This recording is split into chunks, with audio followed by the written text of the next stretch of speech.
Sveiki prisijungę į naują pristatymą apie tai, kaip išvengti dažniausiai montuotojų daromų klaidų. Taip, šį pristatymą, kaip ir kitus, pristatau aš, Andrius, techninis patarėjas Baltijos šalims. Žemiau yra mano kontaktai, jeigu bus klausimų, galite kreiptis. Taip, šis internetinis pristatymas sugalvotas tam, jog nuo šių metų vėlyvo pavasario mūsų pagalbos skyriui stipriai padaugėjo užklausų. Tad aš paprašiau savo kolegų pateikti dažniausiai pasitaikančias problemas, klaidas, ką padaro ar ko nepadaro montuotojai paleisdami jėgainę ar tiesiog viso priežiūros metu ir ko pasiekoje tų užklausų, tų problemų mūsų pagalbos skyrius turi gana daug. Ir tas užklausų kiekis tiesiog fiziškai nespėja mūsų kolegos susidoroti su visom, sumažinti jų, tad ir atsakymo laikas yra dabar išsiplėtęs. Tad šiuo pristatymu noriu supažindinti bent jau su dažniausiai pasitaikančiom klaidom, problemom ir kai kurie galbūt iš jūsų šitas problemas, jum nėra tos problemos, bet kažkam gal yra, tad tiesiog paleidinėjant jėgainę norėčiau atkreipti dėmesį, kad pasižiūrėkit, ar nedarote būtent tokių klaidų. Taigi, šiandien tokias pagrindinės klaidas apžvelgsiu. Neužbaigtas paleidimas čia senesniuose snap inverteriuose, eko inverterių konfigūracija dėl eko inverterių specifiškumo, modbus laidų pajungimas, licenzijavimo nepadarymas, taip pat izoliacijos matavimas bei dar keletą smulkesnių problemų, kurios pasitaiko. Taigi, pradėkime nuo neužbaigto paleidimo. Dažnu atveju montuotojai paleisdami senesnį, būtent kaip ekrane matote tokį inverterį, SIMO inverterį su ekranėliu, jį paleidinėjant yra tiesiog montuotojai būtent šiame žingsnyje Network Setup pamato, jog inverteris jau pradeda veikti, generuoti kažkokią energiją, jis kaip ir veikia ir montuotojai dažnu atveju tiesiog spaudžia skip ir neužbaigia viso paleidimo. Tokiu atveju būtent šitas paleidimo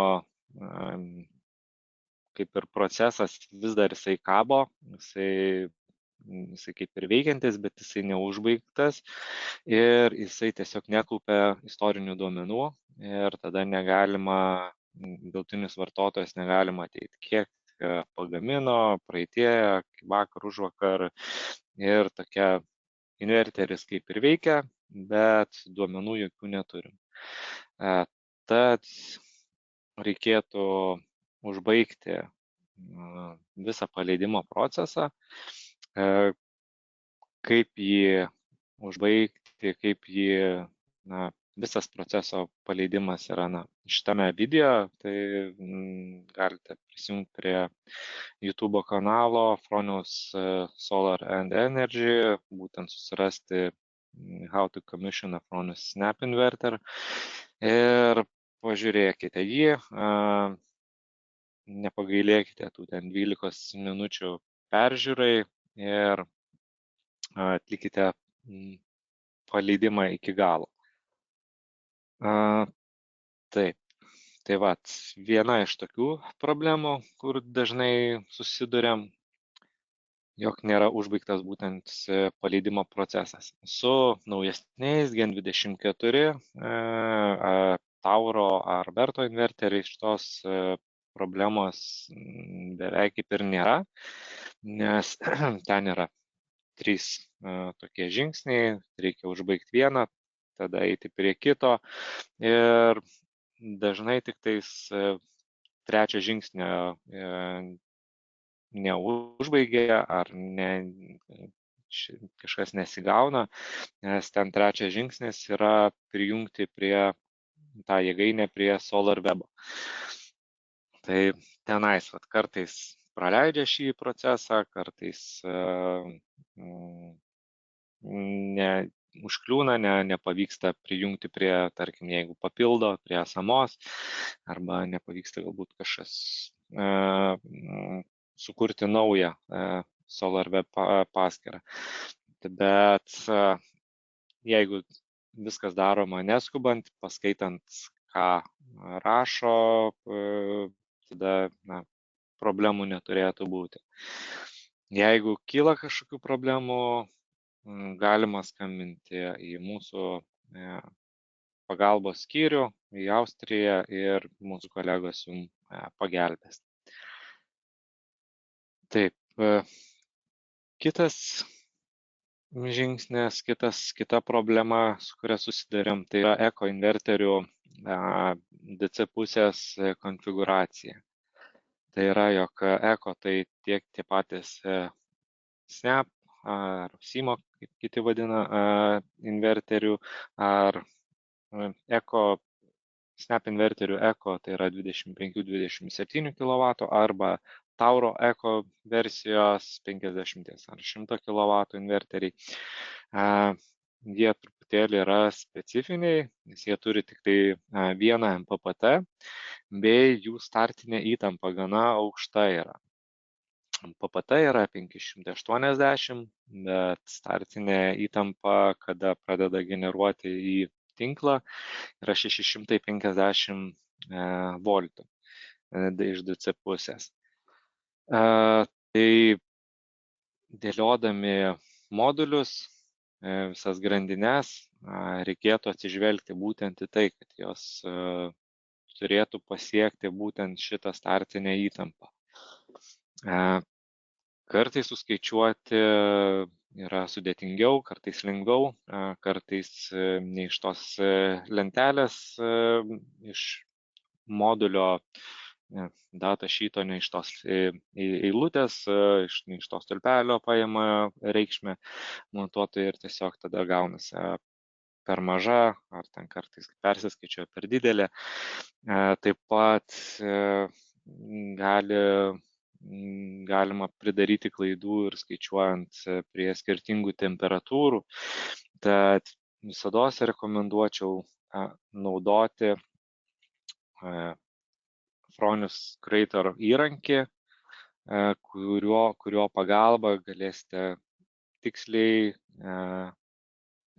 paskaičiuoti būtent stringus, grandinės, kiek modulių galite jungti prie kiekvienos grandinės, prie kiekvieno MPPT.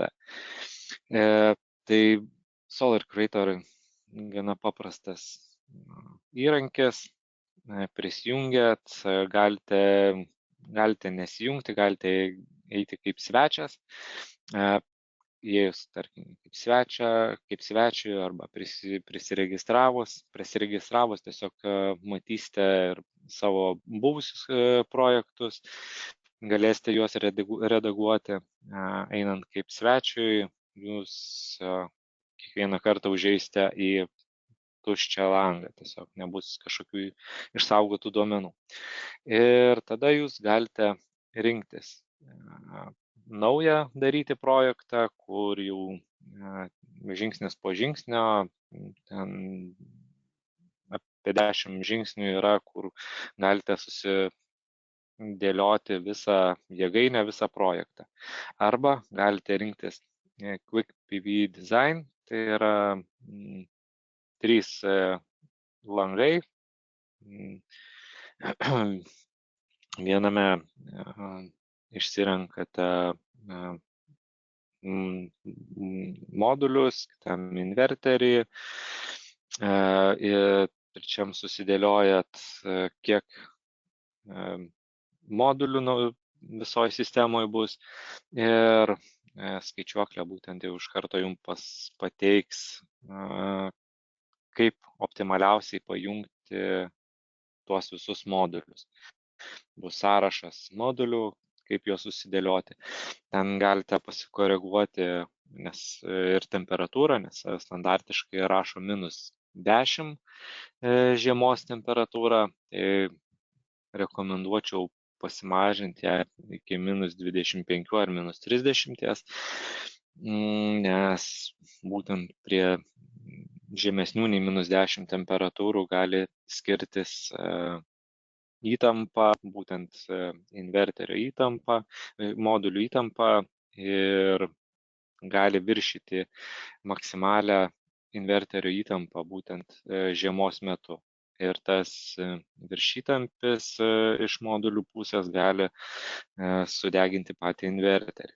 Tai būtent siūlyčiau įsivertinti visą tai.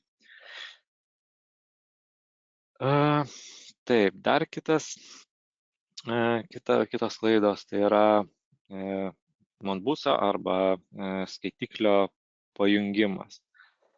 Tai yra tiesiog, toks nedidelė kaip ir klaida, bet, tiesiog pasitaiko ten laidai, internetiniai laideliai yra gana ploni, jie persipynę sukti, tai tiesiog neretai pasitaiko, jog tiek ar pačiam skaitiklyje, ar būtent ar data manageryje, ar pilot komunikaciniai plokštė, ten, kur yra Modbuso pajungimai, būna sumaišoma tiesiog laidai. Dar dažnai pasitaiko, kad tiek visos fazės, ne visos, bet kažkuri fazė būna pajungta ne į tą kanalą, į kurį priklausytų. Tai būna tiesiog L1, L2, L3 išeina galbūt irgi taip pat, bet inverteryje, tarkime, būna sukeistos būtent fazės ir dėl to būna iškraipimai duomenų. Taip pat, jeigu naudojate su srovės transformatoriais, taip pat būna irgi srovės transformatorių laidai sumaišyti arba pas srovės transformatorius jo kryptingumas uždėtas ne į tą pusę ir taip pat SolarWeb sistemoje, pačiam inverterio duomenims iš smart meterio atkeliauja klaidingi duomenys ir dėl to pats inverteris tada jau nebegali tinkamai sureaguoti atidavimo pačio ribojimo. Ir dėl to ribojimas kaip ir būna uždėtas, bet ESO mato, kad yra, tarkim, to ribojimo nėra. Ir tada viena iš tokių klaidų būna. Taip pat būna, kad dar tokia smulki klaida, varža neuždėta toks tiltelis arba neįjungta pilot, būtent komunikaciniai plokščiai jungiklis tiesiog neįjungtas. Taip, dar kitas dalykas, keičiant inverterį ar dalį jo yra nepadaromas licenzijavimas. Tai yra pakeičiama detalė, inverteris jungiamas ir montuotojas išvyksta, bet nepadaro licenzijavimo. kada jis reikalingas, tai yra keičiant patį inverterį, keičiant galios modulį ar keičiant pilot komunikacinę plokštę. Tai šiais atvejais reikalingas licencijavimas. Jisai nėra sudėtingas, tiesiog dažnai per skubėjimą jisai yra nepadaromas. Tiesiog reikėtų pakeitus detalę ar patį inverterį prisijungti prie inverterio per IP adresą ir jums turėtų tuo iš karto atsirasti langas, kad aptiktas pakeitimas ir reikia atlikti licencijavimą. Tai reikia nurodyti serijinį numerį, VIN kodą, naujo įrenginio duomenis ir tada pasirinkti paleisti online licencijavimą ar offline. Ir paleidus šį procesą, tada dar yra keli žingsniai, kad reikia nurodyti sutikimą dėl sąlygų, tinklo parametrus pasirinkti, prisijungti prie tinkamo tinklo ir vėliau licenzijavimo aktyvavimas prasideda ir jisai užbaigiamas. Taip pat yra ir video nuoroda, tai jeigu reikės, kreipkitės į mane ar klausimų sekcijoje galite parašyti, aš jums atsiųsiu nuorodas, kaip visą tai pasidaryti. Taip, taigi kita problema čia daugiau jau yra tokia su fiziniais darbais, tai yra izoliacijos gedimais. Tų priežasčių, dėl ko atsiranda, yra nemažai, tai įvairiausiai. Gali būti tiesiog kabelis pažeistas, modulis pažeistas, viršytampiai gali būti suveikę ar jungiklis, ar kažkur tais kabelio sujungimai, jungtis gali būti nepilnai, negerai sujungtos. Tai tokie gali būti gedimai, bet jie dažniausiai atsiranda eigoje, paleidimo metu to nepastebima, bet eksploatacijos metu tai gali išryškėti. Taip, pats inverteris kiekvieną kartą prieš pasileisdamas, bent jau Fronius inverteris pasileisdamas pastikrina, ar nėra DC pusės srovės nuotėkio. Tai yra, jisai pastikrina, jeigu ta riba nėra viršijama leistina, inverteris pasileidžia ir dirba įprastai.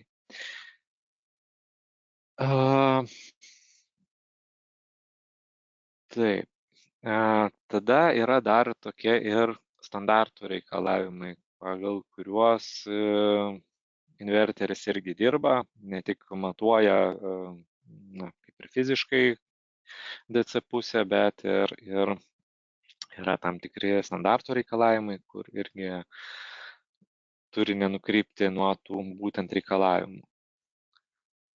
Jeigu yra tas srovės nuotėkis, tai taip pat inverteris atsijungia. Taip, Gen 24 Tauro ar Verto inverteriams atsiranda klaidos kodas, inverteris atsijungia, po kurio laiko vėl jisai bando įsijungti. Ir jeigu tai kartojasi ilgesnį laiką, tiesiog tada jau inverteris nepasileidžia tam, kad tiesiog nesudegtų įranga, nepradėtų degti laidai ir siunčia pranešimą, jog reikėtų tikrinti būtent DC pusę. Snap inverteryje būtent su žeminimu, su izoliacijos varžos problemomis yra daugiau kodų, tai juos ekrane galima pamatyti inverterio irgi, tai galima irgi reikšmės pasižiūrėti būtent ekrane. Bet jo, į tą būtent reikėtų atkreipti dėmesį ir jau tikrintis, kas yra negerai. Taip, ir ką mes galime daryti, tai yra galime per SolarWeb pasitikrinti, pasižiūrėti suveikus būtent prie serviso žinučių, galime matyti, jog kažkas yra negerai. Iš karto duodami ir paaiškinimus, ką galima patikrinti, kas gali būti negerai.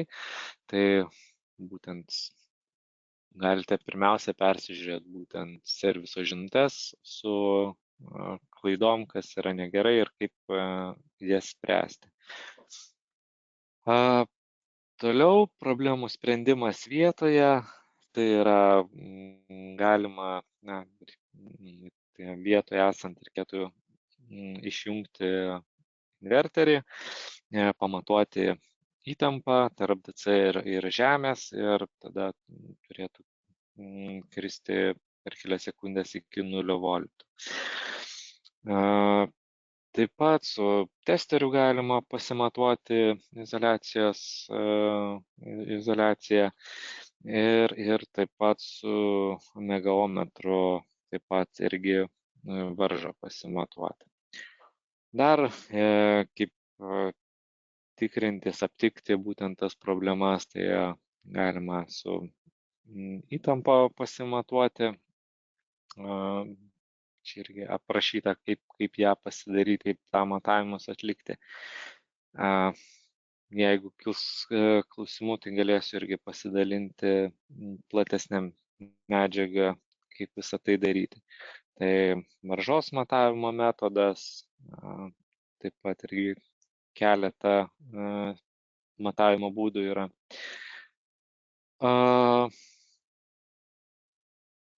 Taip. Toliau ir taip.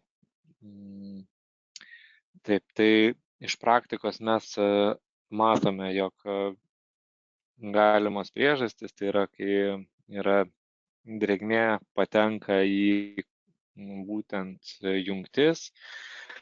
Tai dažnu atveju tai būna ryte, kai rasa, vasaros metu, kai rasa pakliūna, arba lietaus metu. Taip pat montuojant, kai kabeliai yra kanaluose, metalai plečiasi dėl karščio, o kabeliai būna kiek įsitempę, tai besiplečiant kanalams to ilgio, to įsitempimo nebepakanka, pasitempia laidai DC pusės, atsiranda sujungimuose tarpeliai ir tai iš karto metama klaida.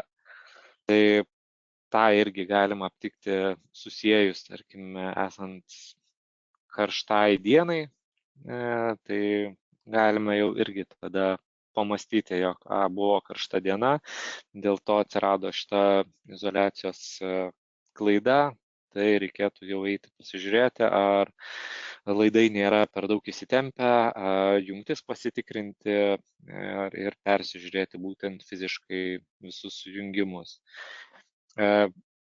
Jeigu esant buvo audra kažkokia, taip pat jeigu laidai buvo netinkamai prijungti, jie gali būti irgi plaikstomi vėjo ir jie gali taip pat išklibinti, atjungti būtent sujungimus. Ar neatjungti, bet tarkime pasidaryti tarpeliai tarp sujungimų ir tada jau sujungimas prastas, tai gali susidaryti elektros lankas, kuris gali iššaukti gaisrą. Taip. Kitos problemos, kurios pasitaiko, tai yra, na, ką galima pamatyti, tarkime, pačiam SolarWeb. Jei kažkas negerai ar aptikti, galima tiesiog pamatyti kažkokius nestandartinius nukrypimus, kažkas, nežinau, neteka energija ne ta kryptim, nežinau, gamybos sumažėjimas neįprastas ar dar kitos kažkokie neįprasti dalykai, į ką atkreipus dėmesį galima pradėti ieškoti kažkokios problemos. Taip pat karts nuo karto galite persižiūrėti serviso žinutes, ar nėra kažkokių tais klaidų. Kartais tos klaidos nėra svarbios, tiesiog kažkokie pastikrinimai pačio inverterio, kažkokia dažnis per aukštas tenais, ar įtampa kiek per aukšta, tai tų problemų gali būti įvairių, tų klaidos žinučių, bet ne visos jos yra kritinės, nei visas jas reikia ieškoti iš karto problemų, kartais būna tiesiog tai laikina problema, po kurios inverteris pasitikrina, ar viskas vėl gerai ir vėl pasileidžia ir vėl dirba įprastai. Jeigu, aišku, tos klaidos, kažkokios sutrikimai, inverterio veikimas sutrinka, tai taip, tada jau reikėtų kreiptis į montuotoją, o montuotojas gali į mūsų pagalbos skyrių ir kartu galime ieškoti priežasčių. Taip pat būtent iš visų kreivių galime irgi matyti, ar viskas vyksta įprastai, tai galima irgi karts nuo karto persižiūrėti būtent visą tą energijos balansą, kaip vartojimas koksai yra, kaip gamyba, kiek kaupiama į baterijas, ar ten on-pilot šildymas, ar vyksta įprastai, taip kaip mes esame nustatę ar ne. Taip, apie gamybą, tai realių metų galime matyti, ar tinkamai inverteris dirba, gamina energiją, ar yra kažkokių tais problemų. Jeigu yra geltona, raudona spalva, tai jau yra kažkokios problemos. Tai ar šešėlis, ar kažkokia modulio kažkoks gedimas, ar kažkoks neįprastas gamybos procesas. Tai taip pat gali būti laikinai, pasirodyti gal, po to dienos metu atsistatyti, vėl veikti įprastai. Na, bet reikėtų žiūrėti, ar čia viskas gerai, reikėtų būtent pasižiūrėti, kuriuo metu geltona, raudona spalva atsiranda šitoj vietoj ir pabandyti spręsti, dėl ko tai gali būti, dėl kokių priežasčių. Taip, taip, galbūt šita ar dar tokia, esu pastebėjęs, kad paleidinėjant jėgainę, montuotojai dažnai DC pusės galiai įrašo dažnu atveju bet kokią arba tiesiog pačią kaip inverterio galią įrašo, bet net tą tikslę, kiek modulių yra sudėta.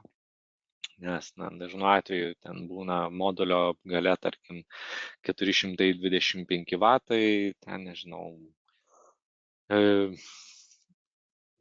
keliasdešimt jų yra uždėta ir, tarkime, įrašo ten 10 000 vatų DC pusiai, nors yra tikrai ne visai tikslus tas skaičius. Jeigu tas skaičius nėra toks, kiek sumontuota modulių, modulių galios, o yra skiriasi, tai būtent inverteris gali skaičiuoti, kiek klaidingai, tarkime, patį ribojimą, gamybą, jisai gali turėti nuokrypą. Tai suvedinėjant būtent DC pusės galę, reikėtų įvesti būtent tiek, kiek yra modulių, kokia modulių galia yra. Taip, tada dar galime pamatyti kažkokias problemas, žiūrint istorinius duomenis, tai galima pasirinkti įrenginį inverterį, kurį norime žiūrėti ir pasižymėti, kad DC MPP1, DC kito inverterio ir matyti, kaip kas įtampas srovės, kaip veikia. Ar viskas gerai, ar yra pakankamai srovės ir įtampos, nes be srovės nebus ir gamybos pačios. Nes būna, kad rodo, jog įtampa užkyla, bet srovės nėra. Tai taip pat rodo, kad yra kažkur tais problema.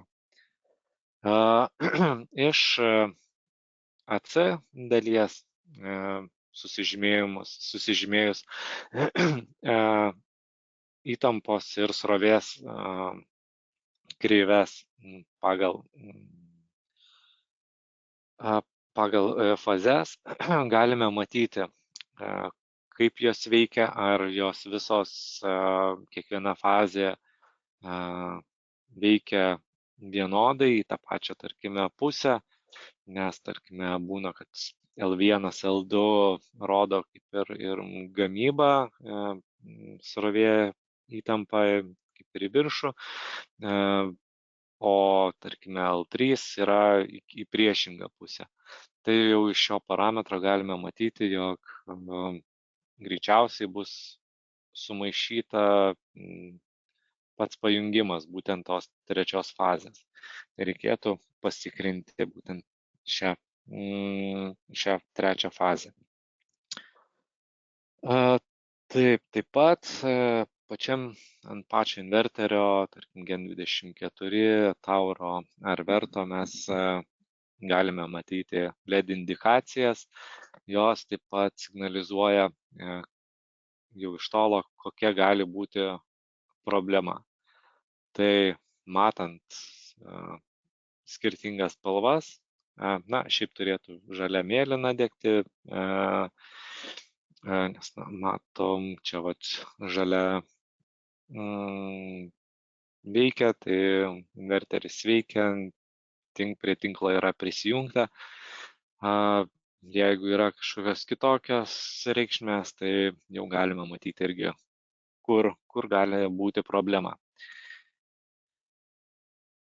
Taip, dar dažnai pasitaiko, jog yra neatnaujinama programinė įranga. Tai ją reikėtų taip pat atsinaujinti. tą galima padaryti nuotoliu, jeigu inverteris yra prijungtas prie tinklo. Jeigu inverteris nėra pajungtas prie tinklo, reikėtų lokaliai prisijungti prie jo ir parsisiuntus atnaujinimą, jį įkelti į būtent šią vietą ir tada atnaujinti esant vietoje.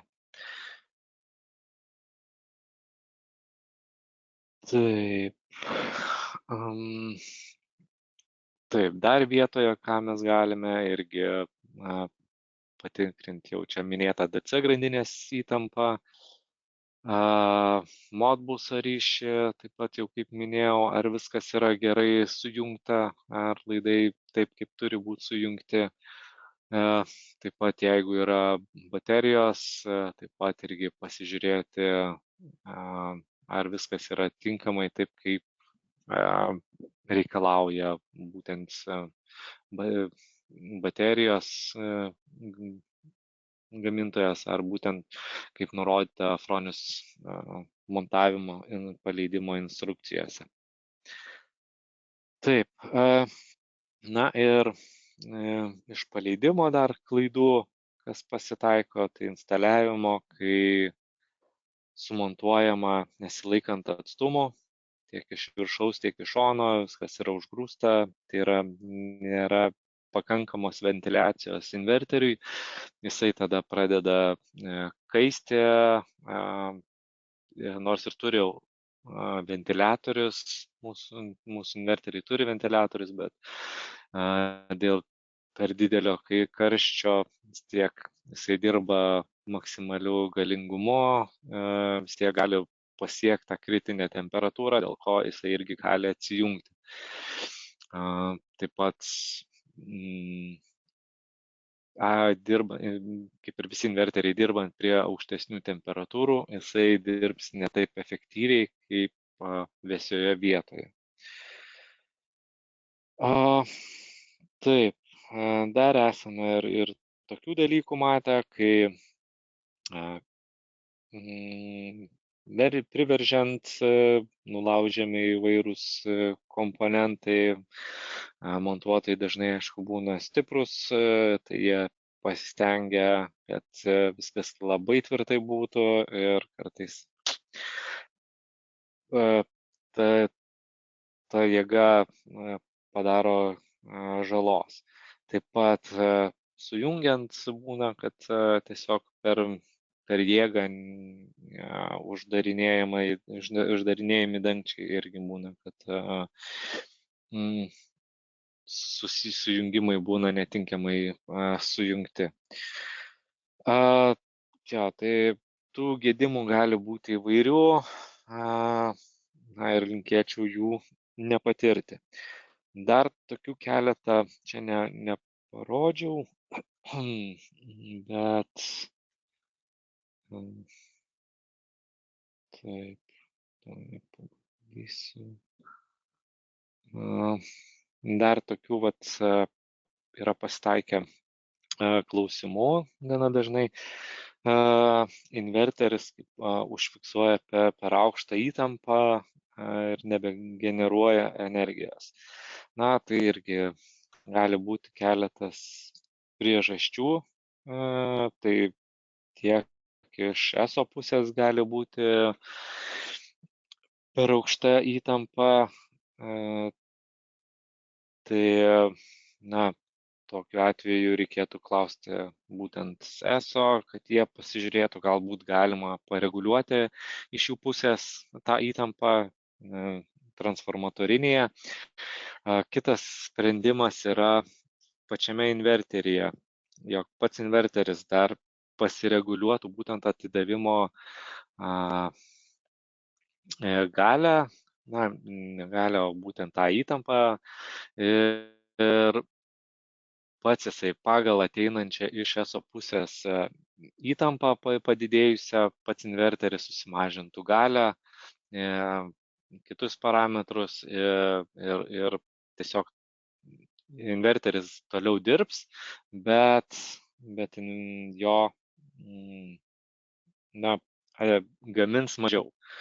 Tai irgi toks kaip ir vienas iš sprendimo būdų. Jisai,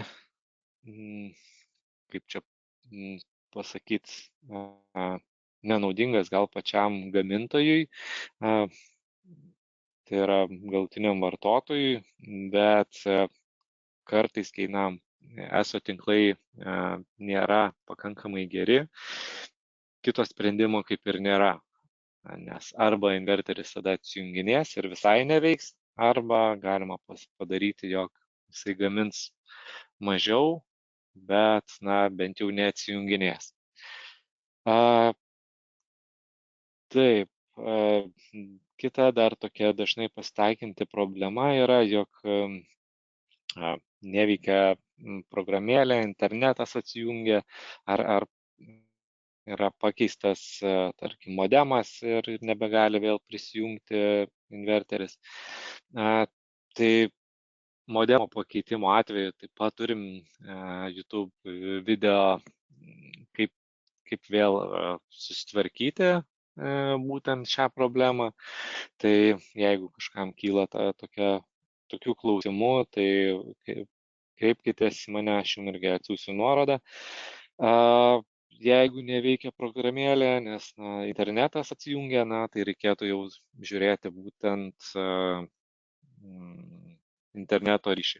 Dažnai inverteris būna kažkur toliau nuo modemo ir tas ryšys, jeigu tai yra Wi-Fi, komunikuoja, jisai taip kartais trukinėja, kartais būna problemų, tai reikėtų kažkokį tais kaip ir extenderį naudoti, bet jeigu yra galimybė, tai siūlyčiau naudoti tiesioginį kabelį, LANo kabelį. Tai patikimiausias turbūt ryšys inverterio su modemu. Taip pat dar dažnai pasitaiko, jog galios viršimas. Dabar, kai ESO neduoda didesnių galių į tinklą atiduoti, tai yra problema, nes inverteris apsiriboja atidavimą, turi tą galimybę riboti, bet kadangi būna staigus energijos šuoliai, kai įjungiam kažkokį didesnės galios įrenginį namuose, taip pat saulė, taip pasislepia už debesų, tai vėl išlenda. Tai tie energijos šuoliai, netolygumai, jie būna gana staigus ir inverteris nespėja sureaguoti ir sureguliuoti atidavimo į tinklus to ribojimo. Tai tokiais atvejais vienas turbūt geriausių būtų sprendimų turėti baterijas. Tai būtent visas perviršis tokios energijos nukeliautų būtent į kaupiklį. Ten, kur neturime kaupiklio, ten yra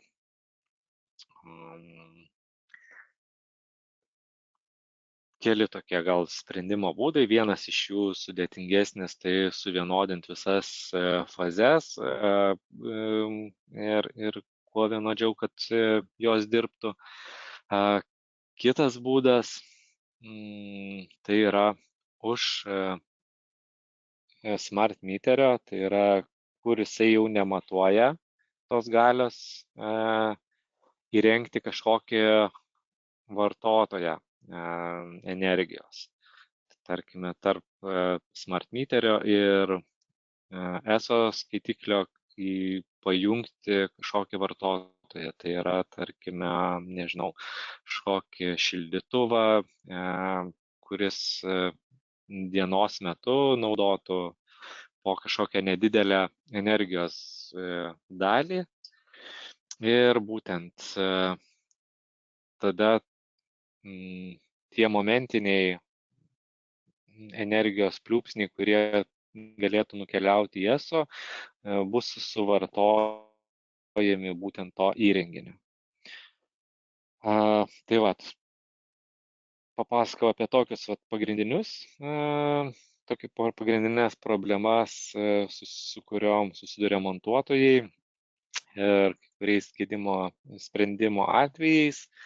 Žinoma, tų gedimo problemų atveju yra begalė, jų dažniausiai jie būna unikalūs, būtent nuo kiekvienas atvejis būna skirtingas, bet čia paminėjau galbūt tokius dažniausius ir nežinau, jeigu pasitaikys, jūs turėsite kažkokių problemų, taip pat galite kreiptis, pabandysiu surasti jum atsakymus, jeigu pats negalėsiu, nežinosiu, taip pat pabandysiu paprašyti savo kolegų būtent iš pagalbos skyriaus, jog jie padėtų jum išspręsti jūsų problemą. Taip, turbūt, kad tiek.